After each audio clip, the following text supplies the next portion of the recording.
Bismillahirrahmanirrahim. Assalamualaikum warahmatullahi wabarakatuh. Perkenalkan, saya Listiorini Arbangka dari jurusan Kimia, Prodi Pendidikan Kimia Universitas Negeri Gorontalo. Saya akan menjelaskan tentang dua materi. Yang pertama adalah enzim lipase dan amilase dalam industri, dan yang kedua adalah pembuatan vaksin. Nah, video ini dibuat untuk memenuhi tugas akhir dari mata kuliah bioteknologi.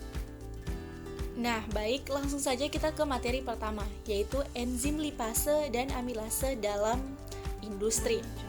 Nah, teman-teman sekalian, pertama-tama kita harus mengetahui apa sih enzim itu. Menurut beberapa para ahli, enzim adalah golongan protein yang paling banyak terdapat di dalam sel hidup dan memiliki fungsi yang penting sebagai katalisator. Nah, pada saat ini terdapat 4 jenis enzim yang diproduksi dalam skala besar atau dalam skala tinggi.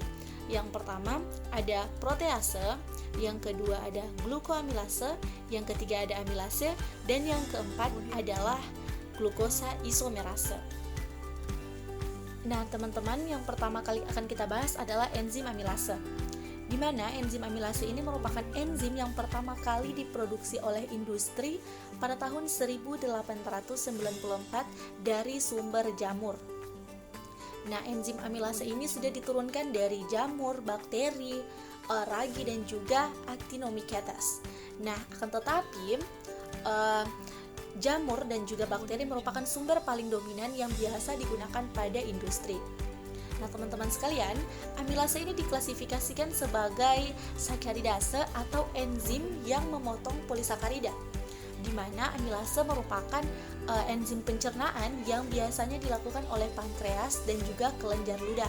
Nah, teman-teman sekalian, bakteri yang paling banyak dimanfaatkan sebagai produksi enzim amilase adalah enzim dari genus Bacillus, yaitu salah satunya adalah bakteri Bacillus megatherium. Nah, di mana Bacillus megatherium ini dapat dengan mudah kita temukan di berbagai tempat karena bakteri tersebut itu dapat hidup di tempat pada suhu 3 derajat Celcius sampai dengan 45 derajat Celcius. Nah, teman-teman sekalian, kita dapat mengetahui apakah bakteri Bacillus megatherium itu dapat memproduksi amilase atau tidak melalui aktivitas atau pengujian kualitatif, di mana nanti kita akan melihat bahwa bakteri Bacillus megatherium itu ketika dia membentuk zona bening, maka itu menandakan bahwa bakteri tersebut mampu menghasilkan enzim amilase. Nah, yang selanjutnya adalah enzim lipase. Enzim lipase ini adalah enzim yang memiliki peran penting dalam bioteknologi modern dan juga memiliki aktivitas yang sangat tinggi pada reaksi hidrolisis pada kimia sintesis. Nah, enzim lipase ini dapat berperan sebagai biokatalis untuk beberapa reaksi seperti hidrolisis, esterifikasi, alkoholis, dan juga asidosis. Nah, teman-teman sekalian, enzim lipase ini dapat ditemukan dari 3 sumber. Yang pertama dari hewan, mikroba, dan juga tumbuh-tumbuhan. Nah, pada tumbuh-tumbuhan kita dapat menemukan lipase ini pada biji-bijian. Salah satu contohnya itu adalah pada biji kesambi, di mana biji kesambi ini diketahui memiliki asam lemak yang cukup tinggi. Nah, enzim ini sudah banyak digunakan pada beberapa jenis industri. Salah satunya adalah pada penyamakan kulit, di mana pada proses penyamakan kulit konvensional, khususnya pada proses degradasi, ini para penyamak melakukan atau menggunakan enzim lipase yang bersumber dari bakteri. Hal ini bertujuan untuk menghilangkan lemak pada kulit. Nah, kira-kira apa sih degradasi itu? Nah, degradasi itu merupakan proses yang sangat penting dalam pemrosesan kulit, di mana dalam proses ini akan terjadi pembuangan secara alami, pembuangan lemak secara alami dari kulit yang berminyak. Nah, para peneliti telah menemukan bahwa lipase yang berasal dari jamur itu dapat mengangkat atau mengeluarkan kulit-kulit, terutamanya kulit-kulit yang mengelupas. Namun, lipase yang berasal dari bakteri itu akan menghasilkan waktu degradasi yang lebih meningkat. Nah, lalu bagaimana kira-kira jika kita menggabungkan antara lipase basa dengan protease, apakah akan mempengaruhi efek degradasi, apakah efek degradasinya akan lebih meningkat ataukah lebih menurun. Nah, teman-teman, ternyata ketika kita akan menggabungkan lipase bakteri dengan protease, maka protease itu akan membuka membran yang mengelilingi sel-sel lemak, sehingga akan membuat lemak itu dapat diakses oleh lipase. Nah, hal ini yang menyebabkan proses degradasi itu akan lebih meningkat pada proses penyemakan kulit. Nah, demikian pemaparan dari materi pertama, yaitu lipase dan amilase dalam industri. Selanjutnya adalah pembuatan vaksin. Nah, apa sih vaksin itu? Jadi, vaksin adalah salah satu produk biologis yang mengandung unsur antigen berupa virus atau mikroorganisme yang telah mati atau telah dilemahkan, atau juga berupa toksin mikroorganisme yang telah dirubah menjadi toksin atau protein rekombinan. Nah, jadi ketika tubuh kita diberi vaksin, maka akan menimbulkan kekebalan spesifik yang aktif terhadap infeksi virus tertentu atau infeksi penyakit tertentu. Tujuan diberikannya vaksin adalah untuk merangsang pembentukan zat anti penyakit sehingga tubuh diharapkan dapat kebal dari penyakit tersebut atau hanya sakit ringan.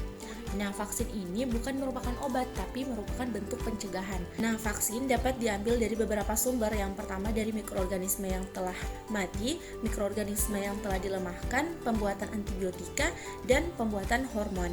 Nah, pada teknik pembuatan vaksin yang digunakan untuk penyakit yang disebabkan dari mikroorganisme itu diambil dari virus atau bakteri yang telah dilemahkan atau diambil dari racun yang berada dalam mikroorganisme tersebut.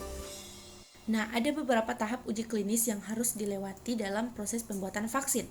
Yang pertama ada uji preklinis, di mana vaksin akan diuji cobakan kepada hewan seperti tikus atau kera. Nah, selanjutnya uji klinis fase 1, di mana pada uji klinis fase 1 ini digunakan untuk menilai keamanan vaksin pada beberapa orang yang berisiko rendah. Kemudian fase 2 atau uji klinis fase 2 dilakukan untuk memantau munculnya efek samping, memantau keamanan vaksin dan juga respon imun dan dosis yang akan diberikan kepada si penderita.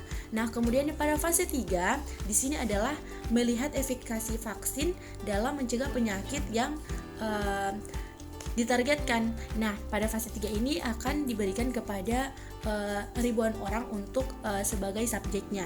Dan yang keempat adalah approval, di mana vaksin ini sudah dapat diedarkan ke halayak ramai atau secara luas dan juga telah mendapatkan izin edar dari beberapa lembaga tertentu. Terdapat banyak ragam dari vaksin. Nah, terkait dengan tahapan-tahapan pembuatan vaksin itu secara umum terdapat 4 tahapan. Yang pertama, vaksin berbasis virus murni, di mana pada proses pembuatannya virus akan dimatikan atau dibunuh terlebih dahulu sehingga tidak berbahaya bagi orang. Nah, selanjutnya adalah vaksin berbasis gen atau DNA, di mana vaksin DNA ini memiliki prinsip kerja yang meniru infeksi secara natural, yaitu dengan ekspresi DNA asing yang masuk secara in vivo dan menghasilkan protein antigen. Selanjutnya adalah vaksin berbasis vektor adenovirus. Nah, vaksin ini dinilai mampu menstimulasi tubuh sehingga bisa menghasilkan imun yang lebih komplit, lebih kuat, dan lebih tahan lama. Nah, yang terakhir adalah vaksin subunit berbasis protein, di mana vaksin ini memiliki mengandung protein spesifik yang diisolasi dari patogen dan tidak mengandung partikel virus. Nah, kekurangan dari teknik ini adalah apabila dilakukan denaturasi, maka protein ini akan berikatan dengan antibodi-antibodi lain, tidak spesifik dengan antibodi terhadap protein patogen. Nah, demikianlah penjelasan dari materi terakhir, yaitu teknik pembuatan vaksin. Sekian dari saya. Mohon maaf apabila terdapat kekurangan. Terima kasih. Wassalamualaikum warahmatullahi wabarakatuh.